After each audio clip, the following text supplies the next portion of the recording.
कहानी शुरू होती है हमारे मेन कैरेक्टर से, जो दुखी होकर कहता है कि उसके पास कुछ भी नहीं है, ना कोई बेकार सा सिक्का, ना तलवार चलाने की कोई स्किल्स, एक भी चीज़ नहीं। वो देखता है कि एक छोटी सी लड़की को ज़बरदस्ती घसीटा जा रहा है।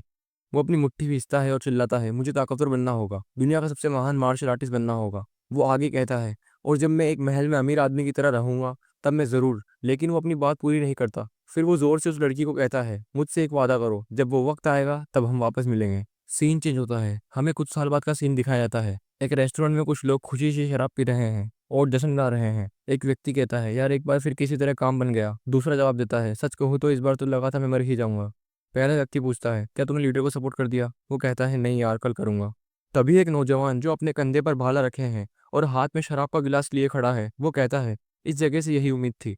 वाकई में ये व्यापारियों और यात्रियों का गांव कहलाने लायक है। वो अपने साथी से कहता है, अच्छा हुआ कि हमारी मुलाकात यॉन वॉन ट्रेडिंग कंपनी में हुई। तुम्हारी वजह से हमारा सफर आरामदायक रहा और अब तुम हमें ड्रिंक्स भी पिला रहे हो। उसका साथी जवाब देता है, तुम्हारी वजह से हम इस जगह सही सलामत पहुंचे। ऐसे समय में तुम्हारा साथ होना वाकई सुकून देने वाला है। वो आदमी जो यान से कहता है, तुम हमारी ट्रेडिंग कंपनी में ऑफिशियली शामिल क्यों नहीं होते? तभी एक आदमी पीछे बोल पड़ता है, क्या तुम्हें ये ऑफर देने से पहले लीडर से पूछना नहीं चाहिए? जो यान निम्रता से कहता है, आपके ऑफर के लिए शुक्रिया, लेकिन शायद ये मुमकिन नहीं होगा, क्योंकि एक सपना है जिसे मुझे पूरा करना है और एक वादा है जिसे मुझे निभाना है, और यहाँ आने का मेरा मकसद भी वही है। वो आदमी कहता है, तुम्हारी यही मर्जी है तो मैं नहीं रोकूंगा, लेकिन यहाँ काम करते हुए थोड़ा सतर्क रहना। जो यान थोड़ा चौंक जाता है, क्यों? वो बताता है कि तुम एक मार्शल आर्टिस्ट हो, इसलिए तुम्हें पता होना चाहिए। सिक्स क्लैन विलेज के अंदर एक मॉन्स्टर बस गया है। वो मार्शल आर्टिस्ट का शिकार करता है और उनकी लाशों को बोरे में भरकर ऐसे दिखाता है जैसे कोई ट्रॉफी हो। जोयान पूछता है, कितना निर्दयी है वो? जोयान पूछता है, क्या उसकी कोई पहचान है? वो व्यक्ति बताता है, तुम्हें मार्शल वर्ल्ड के उन दो उभरते सितारों के बारे में पता ही होगा जिन्होंने मार्शल वर्ल्ड में हलचल मचा रखी है। जोयान जवाब देता है, हाँ, मैं उन्हें अच्छे से जानता हूँ। तभी पीछे से एक तेज आवाज आती है, सभी चौंक जाते हैं। एक खूनी बोरा जमीन पर गिरता है और उसके सामने खड़ा होता है एक भयानक आदमी। पूरे रेस्टोरेंट में एक सन्नाटा छा जाता है। कुछ लोग फुसफुसाते हैं, कौन है ये? दूसरे कहते हैं, ये वही है जिसकी अफवाह यहाँ उड़ रही है। जोयान भाले को कसकर पकड़ लेता है और चेहरे पर हल्की सी मुस्कान लाते हुए सोचता है, इस दुनिया में जो हलचल मचा रहा है वो शख्स जीत के लिए कोई भी हद पार कर सकता है। उसके लिए दया जैसी कोई चीज नहीं है। वो इस एरा का असली विलेन है, क्योटिक शॉर्ट डीमन यू हयोल। यू हयोल गुस्से में पूछता है, इनकीपर कहाँ है? स्टाफ मेंबर डरते हुए कहता है, सर वो बाहर किसी काम से गए हैं, अगर आप चाहे तो आपको बैठने की जगह दिखा सकता हूँ। फिर वो उस खूनी बोरे की ओर देखता है और कहता है, मैं आपका सामान उठा देता हूँ। यू हायोल उसका हाथ पकड़ लेता है और कहता है, रुक जा। वो आदमी कांपने लगता है और बाकी कस्टमर सांस रोककर ये सीन देखते हैं। यू हायोल कहता है, ये मेरी शिकार की ट्रॉफी है, इसे कोई नौकर छू नहीं सकता। वो स्टाफ वाला डर के मारे कांपता है और कहता है, प्लीज माफ कर दीजिए। लोग आपस में कहने लगते हैं, कितना निर्दयी है ये आदमी। तभी वो बोरा हिलने लगता है। ये देखकर यू हायोल कहता है, लगता है अब भी ये जिंदा है, लेकिन चिंता मत करो, मैं अभी इसका दुख खत्म कर देता हूँ। यू हायोल अपना हाथ उस बोरे की तरफ बढ़ाता है, लेकिन तभी कोई उसकी तरफ तेजी से आता है और वो अपना स्पेयर यू हायोल की गर्दन पर तान देता है। वो और कोई नहीं बल्कि जोयान होता है। जोयान कहता है, यही रुक जाओ, मार्शल आर्ट वर्ल्ड में ताकत की कदर होती है, लेकिन तुम्हारी ये हरकतें देखकर मुझे घिनौना लग रहा है। उसके साथी चौंक जाते हैं, क्या ये पागल हो गया है? क्या सच में यह उससे ड्यूल की बात कर रहा है? यू ह्योल पूछता है, तू मुझसे ड्यूल करना चाहता है? जोयान गर्व से कहता है, जो लोग मासूमों पर जुल्म करने के लिए मानवता और इंसाफ जैसे मूल्यों को ठुकरा देते हैं, वो मार्शल वर्ल्ड की सबसे बड़ी बीमारी है। मैं अजी और स्केल स्पेयर जोयान यहाँ आया हूँ तुम्हें खत्म करने के लिए। तुम्हें खत्म करने के बाद मैं यहाँ पर मार्शल दुनिया के तौर तरीके फिर से स्थापित कर दूंगा। यू ह्योल थोड़ा मुस्कुराता है और फिर जोर से हंसने लगता है। वो कहता है, तो तुम लोग कह रहे हो कि मैंने दया छोड़ दी है और मैं मार्शल वर्ल्ड का सबसे बड़ा खतरा हूँ जिसे खत्म किया जाना चाहिए। वो गहरी सांस लेकर बोलता है, तुम शायद कुछ गलत समझ रहे हो, लेकिन जस्टिस वॉरियर जोयान यू हायोल की बात बीच में काट देता है और उससे कहता है, मुझे पता है कि तुम यहाँ क्या कहने वाले हो, वहीं घिसे पीटे बहाने, चलो वक्त बर्बाद मत करो। वो जमीन पर अपने भाले को जोर से मारता है और चिल्लाता है, मैं यहाँ तुमसे लड़ाई करने आया हूँ, तो हिम्मत है तो सामने आओ। यू हायोल शांत होकर कहता है, लगता है तुम इसे अंत तक लेकर जाना चाहते हो, ठीक है, बाहर मेरा इंतजार करो, मैं तैयार होकर आता हूँ। जोयान पूछता है, क्या तुम भागने का प्लान तो नहीं बना रहे?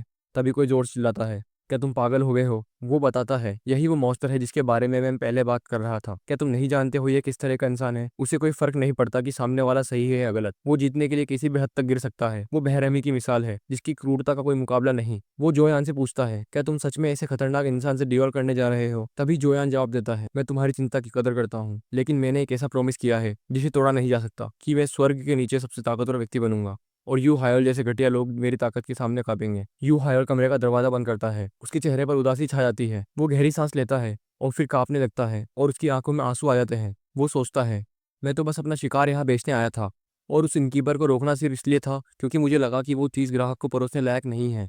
ये सब क्या मुसीबत है, सब लोग मुझे मेरे लुक्स से ही विलन समझ लेते हैं। और उससे भी ज़्यादा मैं एक थर्ड रेट मार्शल आर्टिस्ट हूँ जिसे इंटरनल एनर्जी तक इस्तेमाल नहीं करनी आती। वो सोचता है, अब मैं उस पागल से कैसे निपटूं जो लोगों के चेहरे पर भाले घुसेड़ देता है, और यह इंसान तो नॉर्मल हो ही नहीं सकता।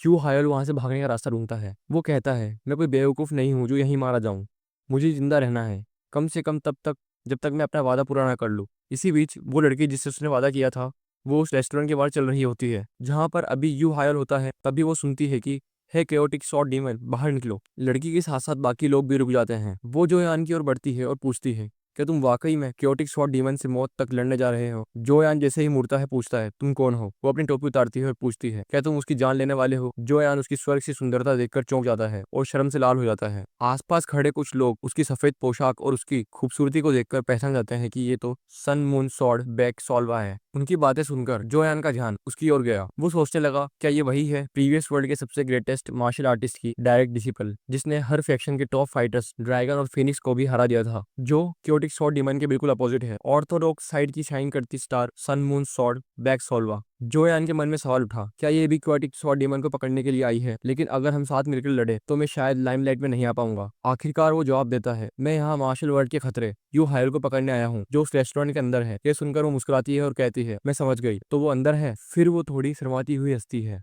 आखिरकार मैंने उसे ढूंढ ही लिया। उसकी मुस्कान और नजरें ऐसी थी जैसा सीधा तीर जोयान के दिल में उतर गया हो। जोयान सोचने लगा, लगता है ये भी उसी के पीछे आई है। वो सोचता है, अगर दोनों मिलकर काम करेंगे तो कुछ अनएक्सपेक्टेड बैकलैश हो सकता है। तो तय करता है कि स्ट्रॉन्गेस्ट बनने का सपना आज के लिए छोड़ देता हूँ, कल से फिर शुरू करूंगा। वो प्रस्ताव रखता है, चलो साथ मिलकर यू हायल को हराते हैं। रेस्टोरेंट के अंदर यू हायल आखिरकार एक सॉल्यूशन सोच लेता है। वो कहता है कि मैं इस बात की रिपोर्ट अथॉरिटीज को कर देता हूँ। वैसे भी ड्यूअल्स तो इलीगल है और एक जिम्मेदार नागरिक होने के नाते यही सही काम है। लेकिन तभी उसका दरवाजा जोर से टूट जाता है, जैसे किसी ने तलवार से काट दिया हो। दरवाजा टुकड़ों में बिखर जाता है और यू हायल घबरा जाता है। जोयान उसके सामने खड़ा था, फटे पुराने कपड़ों में। यू हायल चिल्लाता है, रुको, मैंने अभी कुछ रिपोर्ट नहीं किया, प्लीज बाहर जाकर थोड़ी देर रुको। तभी वो लड़की अंदर आती है और कहती है, आखिरकार तुम मिल गए। मैं इतने समय से इसी पल का इंतजार कर रही थी। यू हायल हैरान हो जाता है। जोयान की बॉडी उसके सामने गिर जाती है और उसके पीछे एक दूसरा शख्स दिखाई देता है। वो कहती है, मैं स्ट्रॉन्गेस्ट मार्शल आर्टिस्ट बन गई और मैंने काफी दौलत भी कमा ली। फिर वो वही बात कहती है जो यू हायल ने कभी बचपन में उससे कही थी, अब हमें शादी कर लेनी चाहिए। तभी कुछ लोग उस रेस्टोरेंट के अंदर आते हैं और जोयान को जमीन पर बेहोश पाते हैं। वो उसे जल्दी से स्ट्रेचर पर डालकर डॉक्टर के पास ले जाते हैं। वो जोयान की ऐसी हालत देखकर सोचते हैं, क्या हुआ था उस कमरे के अंदर जोयान के साथ? अगर जोयान हार गया तो अब उस कमरे के अंदर सिर्फ सन मून सॉर्ड और कैओटिक सॉर्ड बचे हैं। लोग कहते हैं, लगता है म्यूरियम की दो राइजिंग स्टार्स अब आमने सामने आ चुके हैं। इस बीच कमरे के अंदर यू हायल और बैक सॉल्वा एक दूसरे को घूर रहे थे। यू हायल एक्ट करते हुए कहता है, क्या तुम कैओटिक सॉर्ड डीमन को ढूंढ रही हो? लगता है शायद वो थोड़ी देर पहले बाहर भाग गया है। बैक सॉल्वा उसे सोचकर देखती है। यू हायल सोचता है, म्यूरी में एक यूनिवर्सल सच्चाई है, जो लोग दरवाजे काटकर अंदर घुसते हैं वो कभी नॉर्मल नहीं होते, और ये औरत भी कोई नॉर्मल नहीं लगती। वो वहां से निकलने की कोशिश करता है, ठीक है अब मैं चलता हूँ, मुझे काम है, तुम अपना ध्यान रखना ग्रेट हीरो। लेकिन बैक सोल्वा उसका हाथ पकड़ लेती है। ये देखकर यू हायल डर से जम जाता है। बैक सोल्वा उसका ग्लव्स उतारती है और कहती है, मैं कोई ग्रेट हीरो नहीं हूँ। बैक सोल्वा उसका हाथ अपने गाल पर रखती है। यू हायल हैरान हो जाता है, लेकिन वो सीन उसे किसी पुराने पल की याद दिला देता है। गाल पर उसका हाथ रखकर बैक सोल्वा शर्माते हुए कहती है, जैसे तुम मुझे पहले कहा करते थे वैसे बुलाओ मुझे। यू हायल कहता है, सॉल। फिर खुद को सही करते हुए कहता है, लेडी सॉल। यू हायल सोचता है, करीब 15 साल पहले की बात है, जब अकाल पड़ा था। उसी दौरान मुझे एक सर्वेंट के तौर पर भेज दिया गया था और वो उस घर में पहुंचा था जहां पर उसे बैक सोल्वा की सेवा करनी थी। वो उस परिवार में सबसे छोटी लेडी थी, उम्र में उससे 3 साल छोटी। वही कारण था जिसकी वजह से मैं जियांगू में आया, और वही हाउस होल्ड था जहां मैं वापस लौटना चाहता था। यू हायल सोचता है, क्या मैं सपना देख रहा हूँ? क्या ये वही लड़की है जिसे मैं कई सालों से याद कर रहा हूँ? हम देखते हैं बैक सोल्वा ठीक उसके बगल में बैठकर चाय पी रही थी। यू हायल के मन में सवाल उठता है कि यहाँ इतनी सारी जगह है, लेकिन फिर भी बैक सोल्वा उसके पास ही बैठकर चाय क्यों पी रही थी? बैक सोल्वा यू हायल से पूछती है, तुम चाय नहीं पियोगे? यू हायल जल्दी से जवाब देता है, ऑफ कोर्स मैं चाय पीऊंगा, लेकिन अभी चाय गर्म है माय लेडी। बैक सोल्वा उस ठंडी निगाहों से देखती है। यू हायल पूछता है, आप मुझे ऐसे क्यों देख रही हो माय लेडी? बैक सोल्वा कहती है, हमने तय किया था कि अब से फॉर्मल स्पीच इस्तेमाल नहीं करेंगे। यू हायल थोड़ा शर्मिंदगी से मुस्कुराते हुए कहता है, सॉरी लेडी सोल्वा। वो जवाब देती है, मुझे लेडी सोल्वा कहलाना भी पसंद नहीं। यू हायल शर्माते हुए अपने गाल खुजाता है और कहता है, वैसे तुम्हें फिर से देखकर मुझे अच्छा लगा। उसके इतना कहते ही बैक सोल्वा मुस्कुरा उठती है और कहती है, मुझे भी तुम्हें देखकर खुशी हुई। यू हायल बैक सोल्वा का चेहरा देखकर दूसरी ओर देखने लगता है और सोचता है, बैक सोल्वा इतनी खूबसूरत लग रही है कि मैं अपनी स्माइल को रोक ही नहीं पा रहा। फिर वो उसकी तलवार की ओर देखता है और पूछता है, क्या तुम भी मार्शल आर्टिस्ट बन गई हो? वो सिर हिलाकर कहती है, हाँ, वादा पूरा करने के लिए मैंने बहुत मेहनत की है। यू हायल थोड़ा कंफ्यूज होकर पूछता है, वादा? कौन सा वादा? उसे अचानक याद आता है उस दिन उसने कहा था कि दुनिया का सबसे महान मास्टर बनना है और एक महल जैसे घर में अमीर आदमी की तरह रहना है, उसके बाद हम शादी करेंगे। वो चौंक उठता है क्योंकि उसे एहसास होता है कि उस वादे में सब्जेक्ट ही मिसिंग था, यानी कौन अमीर और कौन ताकतवर बनेगा ये तय नहीं हुआ था। उसके चौंके हुए चेहरे को देखकर वो मुस्कुराकर कहती है, लगता है तुमने भी हमारा वादा नहीं भुलाया। वो कहता है, हाँ, तुम सही कह रही हो। लेकिन वो उसकी बात पूरी होने से पहले बोल पड़ती है, मैं तुम्हें ढूंढते ढूंढते यहाँ आई हूँ और मैंने तुम्हारे बारे में बहुत सारी अफवाहें सुनी। यू हायल पूछता है, कौन सी अफवाहें? बैक सोल्वा कहती है, द क्योटिक शॉर्ट डीमन। अचानक यह सुनकर यू हायल चौंक जाता है, लेकिन वो अपना चेहरा शांत रखने की कोशिश करता है। बैक सोल्वा आगे कहती है, मैंने सुना है तुम लड़की को परेशान करते हो और रेस्टोरेंट में खाना खाने के बाद भाग जाते हो। यू हायल गुस्से में दांत पीसते हुए सोचती है, ये बेकार की अफवाहें कौन फैला रहा है? बैक सोल्वा उसका हाथ धीरे से पकड़ती है और कहती है, मुझे फर्क नहीं पड़ता लोग तुम्हारे बारे में क्या सोचते हैं। जरूरी ये है कि हमने दोनों ने अपना वादा निभाया और मार्शल आर्ट मास्टर बने। अब जब हम दोनों उतनी ही ऊंचाई पर पहुंच चुके हैं तो अब हमें शादी कर लेनी चाहिए। यू हायल मन ही मन कोई बहाना सोचता है बैक सोल्वा को बताने के लिए, क्योंकि अभी तक उसने कुछ भी हासिल नहीं किया। आखिरकार वो बोलता है, मैं पहले ही किसी के साथ जुड़ा हुआ हूँ, मैं पहले ही किसी के साथ जुड़ा हुआ हूँ। वो सोचता है कि मार्शल वर्ल्ड में दो चीजें ऐसी हैं जिन्हें कोई भी मास्टर टाल नहीं सकता, एक तो वक्त का गुजरना और दूसरी रेंटल स्कैम। मार्शल लाइफ के इतने थकाऊ सफर में वो दिन सबसे बुरा था। एक दिन किसी ने उसे स्कैम में फंसाकर बुलाया और उसने कहा, क्या तुम वही मशहूर क्योटिक शॉर्ट डीमन हो ना? क्या तुम्हें पैसा चाहिए? अब प्रेजेंट में एक शानदार बिल्डिंग के अंदर एक महिला कहती है, हाँ, मैं एटर्नल मर्चेंट गिल्ड की लीडर में से एक हूँ और मेरा नाम हान क्योंग है। वो पूछती है, क्या तुम क्योटिक शॉर्ट डीमन का कर्ज चुकाने आई हो? बैक सोल्वा ठंडी निगाहों से कहती है, हाँ, हम उसी के लिए आए हैं।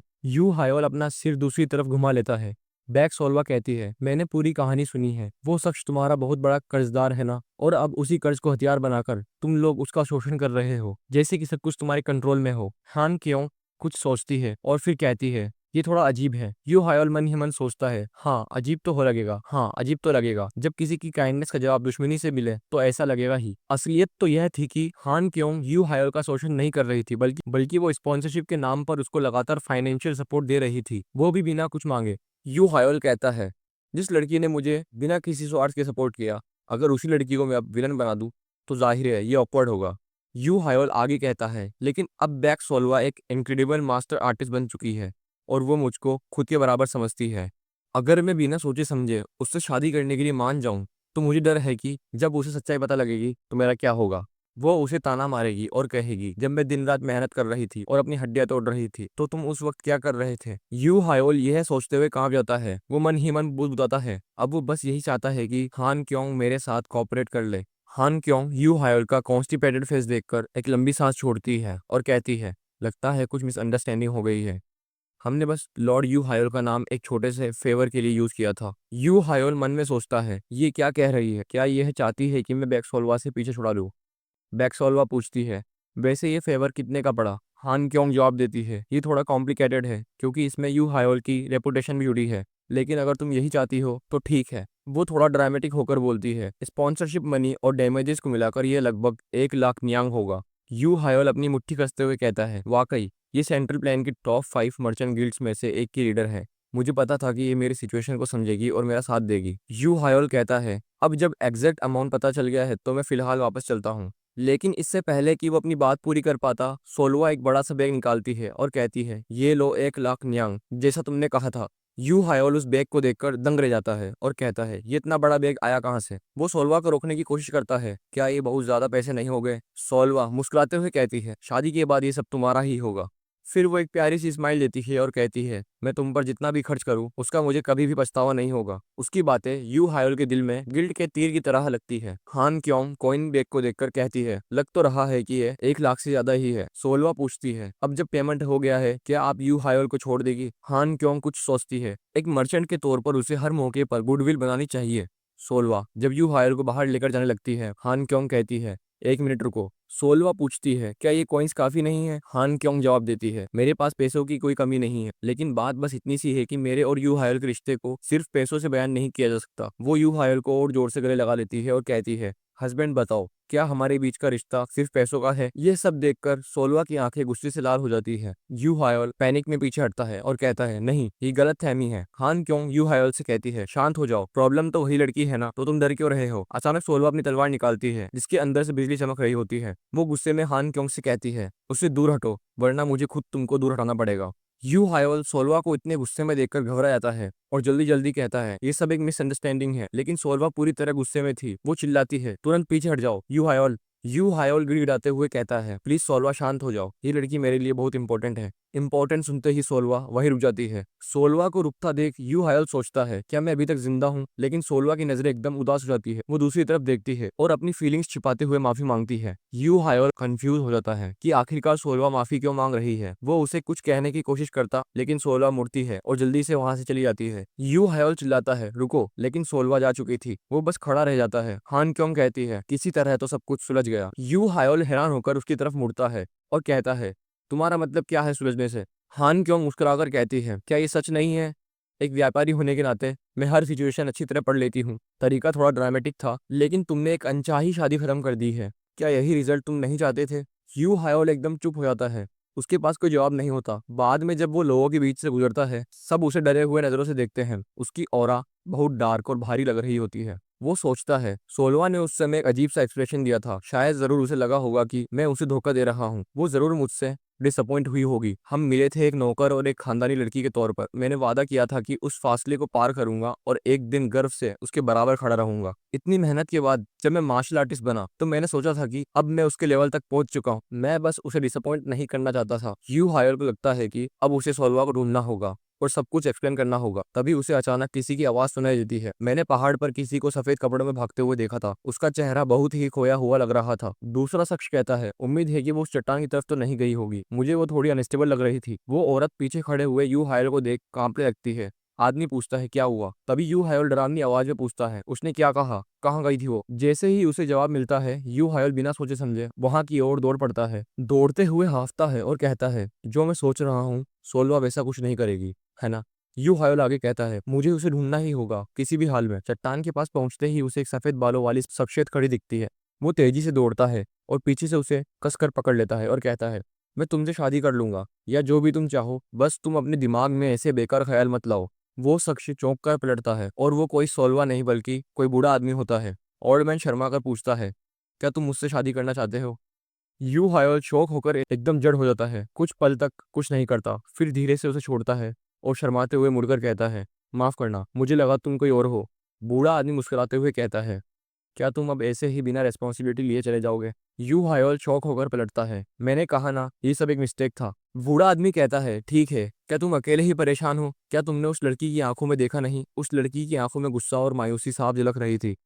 यह सच है कि लोग कभी दूसरों के दिल को पूरी तरह समझ नहीं पाते, लेकिन तुम उस लड़की की फीलिंग्स को अंडर एस्टिमेट मत करना लड़के। यू हायोल ने उलझन भरे लहजे में उस बूढ़े आदमी से पूछा, आखिर तुम कौन हो?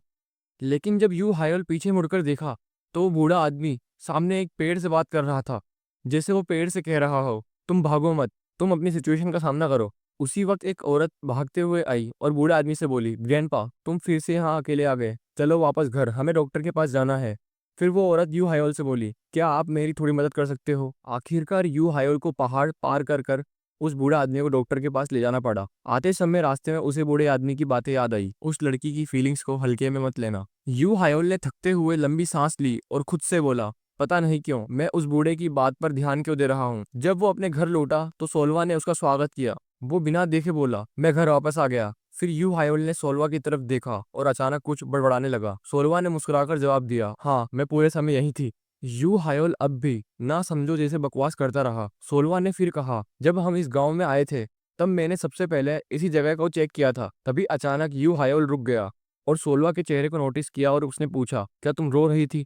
यह सुनते ही सोलवा ने अपना मुंह फेर लिया और कहा, नहीं तो। यू हायोल ने फिर पूछा, क्या तुम सुबह वाली बात की वजह से रो रही थी? यू हायोल ने आगे कहा, मैंने कहा था ना, वो सब सिर्फ एक मिसअंडरस्टैंडिंग है, मैं और मर्चेंट लॉर्ड सिर्फ। सोलवा ने उसकी बात को बीच में ही काटते हुए कहा, मुझे पता है तुम वैसे नहीं हो, लेकिन तुम शादी से बचने के लिए इतना सब कुछ क्यों कर रहे हो? यह सुनकर यू हायोल का चेहरा एकदम सन्न रह गया। फिर उसने उस बूढ़े आदमी की बात याद की और धीरे से बोला, तुम सही कह रही हो, मैं तुमसे शादी नहीं कर सकता। यह सुनकर सोलवा का चेहरा उदास हो गया। उसकी आंखों में आंसू भी आ गए। वो पीछे मुड़ी और बोली, ठीक है, मैं समझ गई, अब मैं जा रही हूँ। तभी यू हायोल ने तुरंत उसके कंधे को पकड़ लिया और उसने कहा, नहीं, मेरे कहने का मतलब वो नहीं था सोलवा। वो चिल्लाकर बोला, मेरा मंथली इनकम लगभग 200 न्यांग है। सोलवा थोड़ी कंफ्यूज हो गई, और यह जो टूटा फूटा घर है ना, इसको मैंने एक जान पहचान वाले से किराए पर लिया है, और मर्चेंट लॉर्ड की मदद के बिना मैं इसे भी अफोर्ड नहीं कर सकता था। मेरा सारा फेम झूठ है, मैं वैसा कमाल का नहीं हूँ जैसा तुम सोचती हो। मैंने अब तक तुमसे किया हुआ वादा भी पूरा नहीं किया है, लेकिन अगर तुम जैसी कोई लड़की मुझसे प्यार करती है तो मैं चाहता हूँ कि तुम थोड़ा और इंतजार करो। मैं अपना वादा निभाऊंगा और दोबारा तुमको प्रपोज करूंगा, और तब तक मैं सब सह लूंगा। सोलवा ने कुछ देर चुप रहकर कहा, ठीक है, मैं इंतजार करूंगी। वो दोनों एक दूसरे को गले लगाकर थोड़ी देर तक उसी ऑकवर्ड पोजीशन में खड़े रहे। फिर सोलवा ने उसका क्लोक पकड़ लिया और बोली, अगर यही तुम्हारी मर्जी है तो मैं शादी के लिए वेट करूंगी। अचानक उसने उसे दीवार से धक्का देकर टिकाया और दीवार पर हाथ मारकर बोली, शायद तब ये पल हमारे लिए और भी स्पेशल हो जाएगा। वो उसके और करीब आई। सोलवा को अपने इतने करीब देखकर यू हायोल का चेहरा लाल होने लगा। यू हायोल बोला, रुको एक सेकंड, लेकिन सोलवा उसके और पास आई। अब उनके चेहरे के बीच सिर्फ कुछ इंच की दूरी थी। सोलवा ने कहा, हमारी शादी अगर हमारे बच्चों के सामने हो तो और भी अच्छा होगा। यू हायोल का शोर सुनकर एक गांव वाला चौंक गया। उसने डरते हुए कहा, ऑर्थोडॉक्स सेक्ट का तारा अनऑर्थोडॉक्स सेक्ट के तारे से हार गया। उसने तुरंत ये खबर फैलानी शुरू कर दी। अफवाहें फैल गई। कोई बोला यू हायोल ने हमला किया होगा, कोई कह रहा था कि क्योटिक सॉर्ड डीमन ने सन एंड मून सॉर्ड की फैमिली को बंधक बना लिया है। कुछ लोग तुरंत सेक्ट लीडर को खबर देने निकल पड़े। किसी ने कहा, एक बात तो तय है कि क्योटिक सॉर्ड डीमन ने ऑर्थोडॉक्स सेक्ट की सोलवा को सबमिट करा लिया है। इस रिपोर्ट को सुनकर एक गुलाबी बालों वाली लड़की शैतानी मुस्कान के साथ बोली, अब मजा आने वाला है। उसकी साथी पूछती है, क्या तुम वहां जा रही हो? मैं किसी बच्चर लड़के के लिए वफादार नहीं हूँ, लेकिन लोग कह रहे हैं कि एक तारे ने दूसरे तारे को निगल लिया है। लेकिन मैं आखिरी बचे तारे को मार दूं तो क्या मैं इस जनरेशन की सबसे बड़ी प्रोडिजी नहीं बन जाऊंगी?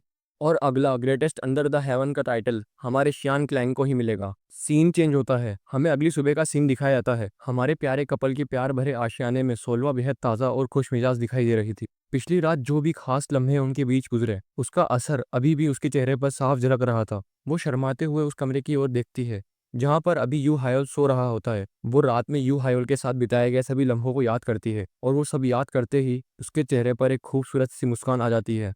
तभी अचानक कोई बाहर से चिल्लाता है, यू हायोल बास्टर्ड, जल्दी बाहर आ। अचानक यह आवाज सुनकर सोलवा की प्यारी सी मुस्कान तुरंत गायब हो जाती है, और उसकी आंखों में एक ठंडी सी चमक आ जाती है। वो आदमी चिल्लाता है, क्योटिक सॉर्ड डीमन, आज का दिन है जब हम ये खत्म करेंगे। मैं कब से इस पल का इंतजार कर रहा था। इस बार मैं तुम्हें बिल्कुल भी बख्शूंगा नहीं। वो आदमी आगे से चिल्लाकर कहता है, क्या तू भूल गया कि आज कौन सा दिन है? लेकिन तभी अचानक एक तलवार उसकी गर्दन पर लग जाती है। सोलवा उसके पीछे खड़ी होती है। उसकी आंखों में एक खतरनाक चमक होती है। वो धीमे पर डरावने लहजे में पूछती है, आज कौन सा दिन है? वो आदमी घबरा जाता है। सोलवा फिर पूछती है, क्या तुम्हारी आज डेथ एनिवर्सरी है? वो आदमी जल्दी से बोलता है, रुको, तुम कौन हो? सोलवा जवाब देती है, मैं इस घर की मालकिन हूँ। यह सुनकर वो आदमी हैरान रह जाता है और आंखों में आंसू भरकर कहता है, लेकिन असल में तो इस जगह का लैंडलॉर्ड मैं हूँ। यह सुनकर सोलवा भी थोड़ी हैरान हो जाती है। वो आदमी सोलवा को बताता है, आज रेंट देने का दिन है। थोड़ी देर बाद घर के अंदर सोलवा किचन में खाना बना रही होती है, और यू हायोल लैंडलॉर्ड से मिल रहा होता है। लैंडलॉर्ड चिल्लाकर कहता है, ये सब बहुत ज्यादा हो रहा है। एक तो तुमने अभी तक रेट नहीं दिया, और ऊपर से तुम मुझे मरवाने की कोशिश कर रहे हो। यू हायोल उससे माफी मांगता है, लेकिन वो लैंडलॉर्ड रुकता नहीं है। वो आगे कहता है, मैं थोड़ी देर के लिए बाहर क्या गया, तुमने पूरे रेस्टोरेंट को ही तबाह कर दिया। यू हायोल शर्माते हुए पूछता है, क्या उस भालू के पेमेंट को इस महीने के रेंट में एडजस्ट किया जा सकता है? यह सुनकर लैंडलॉर्ड गुस्से से लाल हो जाता है, और वो उसकी कॉलर पकड़कर चिल्लाता है और कहता है, तू ये क्या बकवास कर रहा है? तूने मेरे पूरे रेस्टोरेंट को तबाह कर दिया है। इतने में सोलवा कोने से झांकते हुए देखती है कि उसके हस्बैंड के साथ कैसा बर्ताव हो रहा है। उसके हाथ में एक बचर नाइफ है, और वो लैंडलॉर्ड को एक खतरनाक डेथ स्टेयर देती है। उसे देखकर बेचारा लैंडलॉर्ड धीरे धीरे पीछे हट जाता है। यू हायोल को यह देखकर कुछ समझ में नहीं आता कि लैंडलॉर्ड पीछे क्यों हट गया। लैंडलॉर्ड धीरे से यू हायोल से पूछता है, ये पागल लड़की कौन है, और ये मुझे कह रही थी कि मैं इस घर की मालकिन हूँ, और सच कहूँ तो मैंने अपनी जिंदगी में इतनी खूबसूरत लड़की कभी नहीं देखी है। यू हायोल शांत लहजे में जवाब देता है, मैंने तुझसे पहले ही कहा था ना, मैंने इस लड़की से वादा किया था, यही है वो लड़की। लैंडलॉर्ड हैरान रह जाता है। वो हैरानी से कहता है, तो वो बात सच थी? मुझे तो लगा था कि तू बस यूं ही बकवास कर रहा था। यू हायोल कहता है, पता नहीं कैसे, लेकिन हम एक ही छत के नीचे रहने लगे हैं। उसका नाम है बैक सोलो। ये नाम सुनकर लैंडलॉर्ड का चेहरा सफेद पड़ जाता है। वो कहता है, क्या सनमून सॉर्ड? फिर वो घबराकर पूछता है, तो क्या अफवाहें सच है? यू हायोल कंफ्यूज होकर पूछता है, कौन सी अफवाह? लैंडलॉर्ड कहता है, ये अफवाह तो दूसरे माउंटेन के गांव तक फैल चुकी है कि तुमने सन मून सॉर्ड को हिप्नोटाइज कर लिया है। यू हायोल शॉक हो जाता है, लोग ऐसा क्यों कह रहे हैं? लैंडलॉर्ड पूछता है, तो ये अफवाहें सच नहीं है? यू हायोल कहता है, तू मुझे क्या समझता है? लैंडलॉर्ड सोचता है, इस सिचुएशन को देखकर हिप्नोटिज्म ही सबसे लॉजिकल लग रहा है। और अब देख, वो लड़की तुझे प्यार से खाना खिला रही है। सोलवा मुस्कुराकर पूछती है, खाने का स्वाद कैसा है? लैंडलॉर्ड बस चुपचाप जुबान चटकाता है। वो यू हायोल से कहता है, अब जो भी हो, अब तुम स्पॉटलाइट में आ चुके हो, सबकी नजर तुम दोनों पर है, ये दो सितारों की टक्कर है, अगर तुम दोनों एक हो गए तो असर क्या होगा कोई भी नहीं जानता।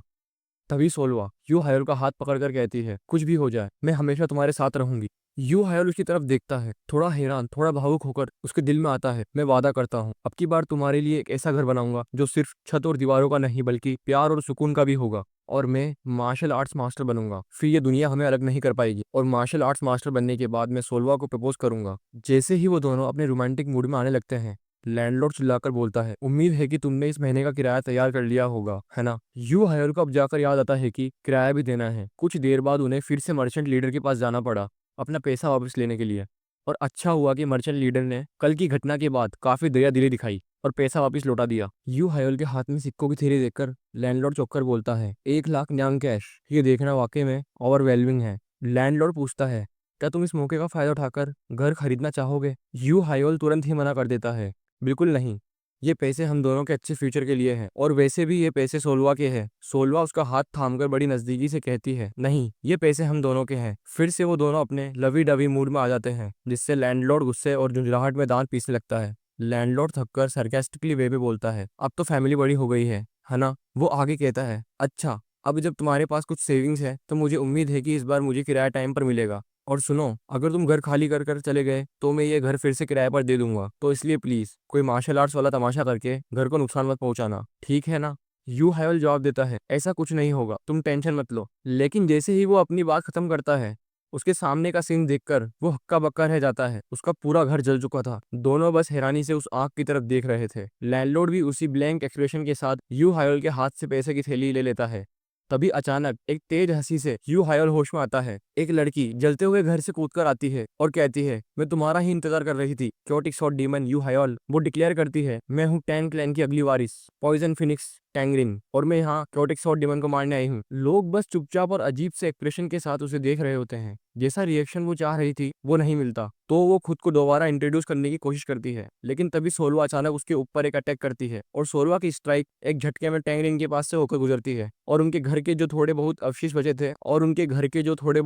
बचे थे वो भी तबाह हो जाते हैं। लैंडलॉर्ड और यू हायोल अभी भी घर के तबाह होने के शौक में होते हैं। सोलवा टैंगरिन से कहती है, मुझे फर्क नहीं पड़ता कि तुम कौन हो, लेकिन ये बताओ कि अब तुम क्या करने वाली हो? टैंगरिन मुस्कुराती है और कहती है, काफी समय हो गया तुमसे मिले सन मून सॉर्ड, सुनने में आ रहा था कि तुम यू हायोल के कंट्रोल में हो, और लगता है वो अफवाह सही थी। वो आगे कहती है, ये मेरे प्लान का हिस्सा नहीं था, लेकिन अब तुमने मुझ पर अटैक कर दिया है तो मैं अब तुम्हें श्यून क्लैन की अल्टीमेट पॉइजन टेक्निक दिखाऊंगी। वो अपनी एनर्जी को इकट्ठा करती है और चिल्लाते हुए कहती है, मर्दा सोलवा। लेकिन अगले ही पल वो कंधों तक जमीन में धसी हुई होती है। कुछ देर बाद यू हायोल कहता है, कम से कम अब तो आग तो बुझ गई। तो वो फिर टैंगरिन की तरफ मुड़ता है और पूछता है, तुमने मेरा घर क्यों जलाया? टैंगरिन उसका सवाल इग्नोर करते हुए सोलवा से कहती है, मुझे नहीं लगता था कि तुम मुझे इतनी दूर धकेल दोगी। अब समझ आया कि लोग तुम्हें ऑर्थोडॉक्स सेक्ट का स्टार क्यों कहते हैं। यू हायोल सोचता है, क्या ये लड़की सच में पागल है? टैंगरिन फिर मुस्कुराकर कहती है, मैं अब भी टैंग क्लैन की अगली वारिस हूँ। अगर तुम सोच रहे हो कि ये सब खत्म हो गया है तो तुम गलत हो। वो अचानक चिल्लाती है, अब वक्त आ गया है, और उसकी साथी ऊपर से कूदकर आती है। टैंग क्लैन की light assassin silent killer Tang Yuan के तौर पर इंट्रोड्यूस करा पाता उससे पहले ही सोलवा उसका सिर पकड़कर उसे जमीन में धसा देती है। सोलवा हाथ झाड़ती है और यू हायोल बस चुपचाप उस सीन को देखता है। फिर वो खुद को संभाल कर फिर से टैंगरिन से सवाल करता है, तुमने मेरे घर को तबाह क्यों किया? टैंगरिन हंसती है और कहती है, ये तो ऑब्वियस है, एक मेरा जैसा राइटियस हीरो ऑर्थोडॉक्स सेक्ट से अनऑर्थोडॉक्स सेक्ट के इविल को सजा देने आया है और अपने फेलो राइटियस अलाई को बचाने आया है। और वो भी एक्सप्लेन करती है कि घर में आग लगाना तो बस एक स्ट्रेटेजी का हिस्सा था, ये स्ट्रेटेजी की एक बेसिक टैक्टिक है। यह सुनकर लैंडलॉर्ड गुस्से से लाल हो जाता है और चिल्लाकर कहता है, बकवास करना बंद कर और मेरे घर का नुकसान का भुगतान भर। टैंगरिन लैंडलॉर्ड को घूरते हुए कहती है, इतनी एक्टिंग मत करो जैसे तुम कोई बेगुनाह हो। तुम्हें तो पता ही है कि क्योटिक स्वॉर्ड डीमन ने सनमून स्वॉर्ड के माता पिता को किडनैप कर लिया था, और तुम भी क्योटिक स्वॉर्ड डीमन के साथी हो, इसलिए ये तो बस तुम्हारा कर्मा है। सनमून स्वॉर्ड के माता पिता को किडनैप करने वाली बात सुनकर यू हायोल को जोर से खांसी आती है, जैसे दर्द में हो। फिर उसे कुछ याद आता है और वो उसकी तरफ मुड़कर पूछता है, अगर ऐसा है तो तुमने थोड़ी देर पहले मर जा सनमून स्वॉर्ड क्यों चिल्लाया था? इस सवाल ने टैंगरिन को चौंका दिया और वो घबराकर जवाब देती है, वो तो बस लड़ाई के हीट ऑफ द मोमेंट में कह दिया था। लेकिन तभी उसका साथ देने वाली लड़की उसे धोखा दे देती है और कहती है, असल में टैंगरिन की मेन टारगेट तो सनमून स्वॉर्ड ही थी। यह सुनकर टैंगरिन तुरंत चिल्लाती है, चुप रहो। यू हायल बोलता है, तुम और सोलवा, तुम दोनों तो ऑर्थोडॉक्स सेक्ट से हो, लेकिन फिर भी तुम सोलवा को क्यों निशाना बना रही हो? टैंग जियो फिर सब डिटेल में बताती है। 2 साल पहले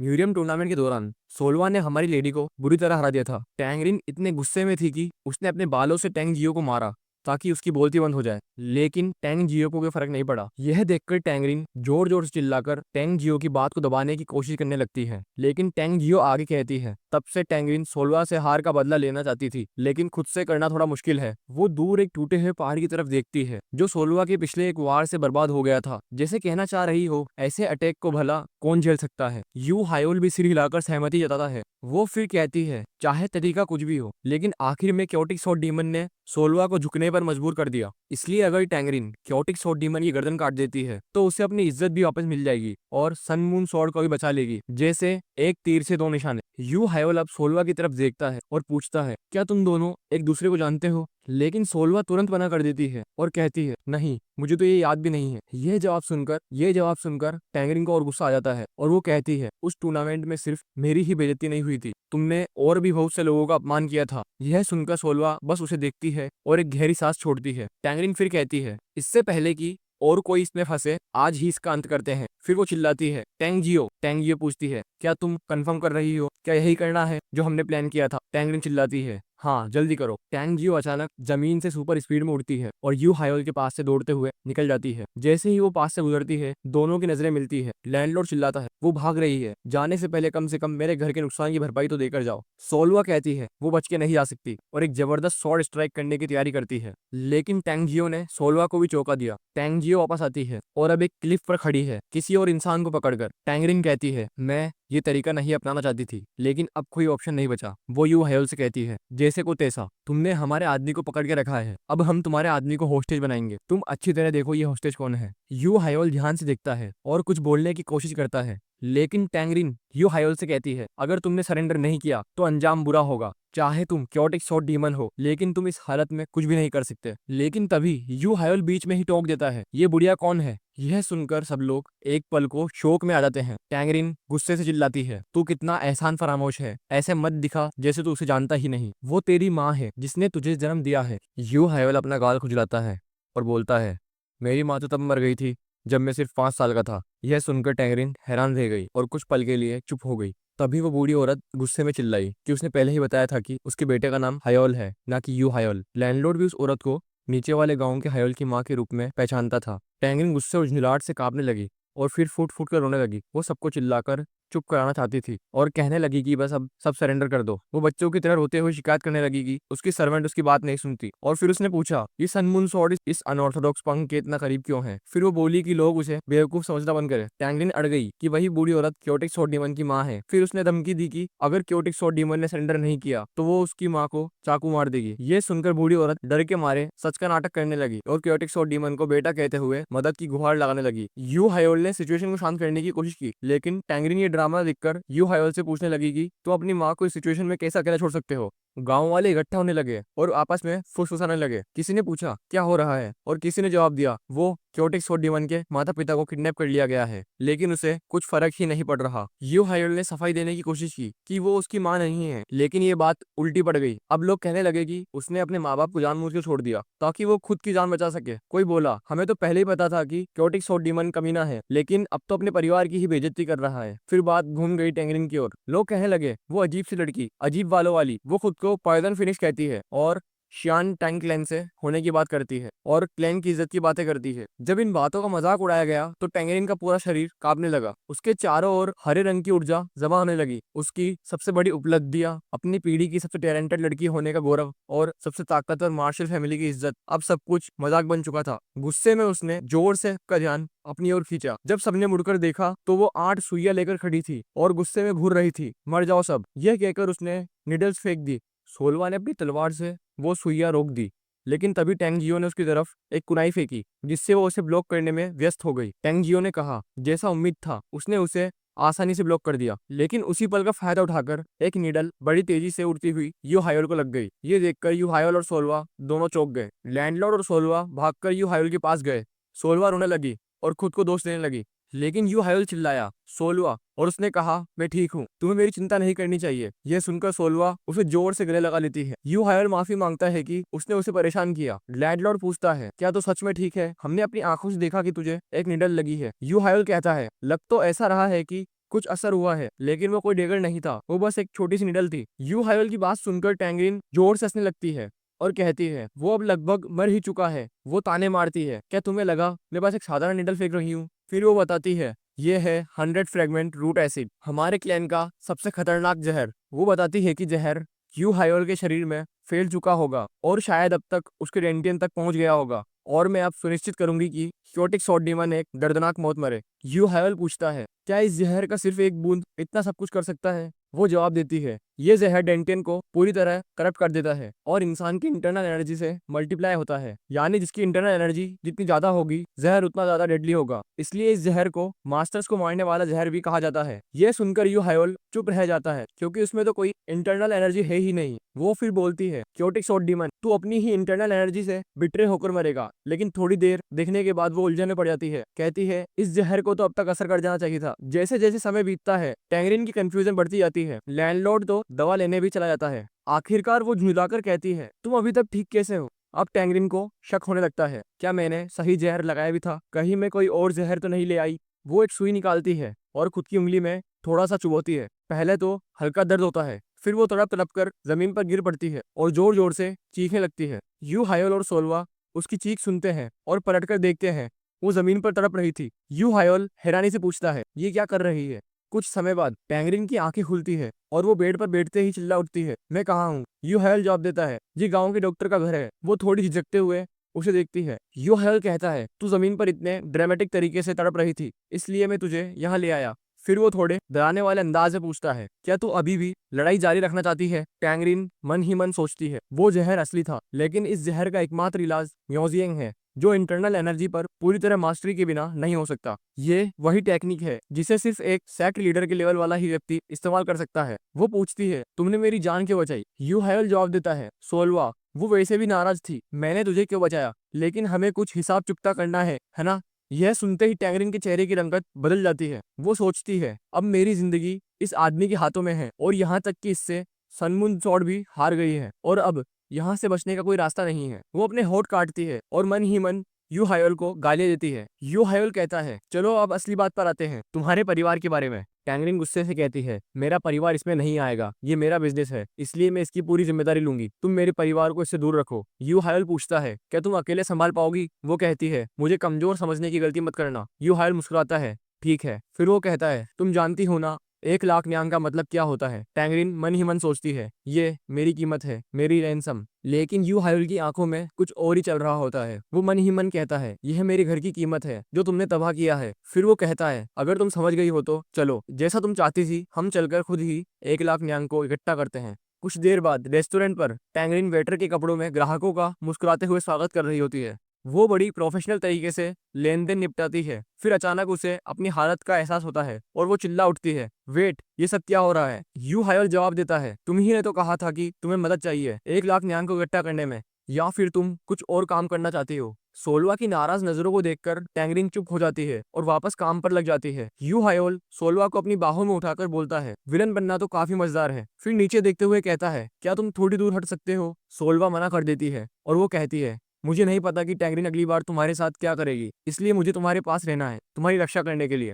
यू हायोल सोलवा से कहता है, एक बच्चे को तंग करने से हमारा घर वापस नहीं आ जाएगा, और अब लगता है कि उसमें थोड़ी जिम्मेदारी आ गई है, तो शायद अब वह कुछ नहीं करेगी। यह सुनकर सोलवा की आंखें ठंडी हो जाती है और वो कहती है, अगली बार मैं खुद सब संभाल लूंगी और तुम्हें दोबारा चोट नहीं लगने दूंगी। सोलवा प्यार से पूछती है, क्या तुम्हें ये पोजीशन कंफर्टेबल लग रही है? यू हायोल कुछ कहे बिना ही उसकी कमर पकड़ लेता है और उसे धीरे से बट मजबूती से अपने सीने से लगा लेता है, जैसे कि उसका दिल खुद ब खुद उसे खींच रहा हो। जवाब में सोलवा भी उसे गले लगा लेती है। उनके बीच की नज़दीकी इतनी सॉफ्ट और प्यारी लगती है कि पास में खड़े लैंडलॉर्ड और टैंगरिन दोनों का मुंह बन जाता है। टैंगरिन सोचती है कि टैंग जियो उसे अकेला छोड़कर कहाँ चली गई है। इसी बीच किसी भीड़-भाड़ वाली सड़क पर टैंग जियो भीड़ के बीच चल रही होती है और थकी हुई सी कहती है, उफ़! मैं बहुत ज़्यादा थक गई हूँ और आज की गर्मी भी बहुत ज़्यादा है। वो बड़बड़ाती है, सन मून स्वॉर्ड सच में कोई मॉन्स्टर है। फिर वो अपने चेहरे की ओर हाथ ले जाती है और मास्क उतारते हुए बोलती है, ये मास्क बहुत अच्छा है। जैसे ही वो अपना मास्क हटाती है, उसे थोड़ा फ्रेश महसूस होता है। वो खुद से कहती है, अभी के लिए मैं जा रही हूँ, लेकिन अगली बार मैं उससे ज़रूर मिलूंगी। फिर वो हंसते हुए सनमून स्वॉर्ड को माय डियर राइवल कहकर पुकारती है। तो दोस्तों, ये एपिसोड यहीं पर ही समाप्त होता है। अगर आपको यह एपिसोड अच्छा लगे, तो लाइक्स एंड कमेंट्स ज़रूर करें। और हाँ, सब्सक्राइब करना ना भूलें। Thank you so much for watching. Bye.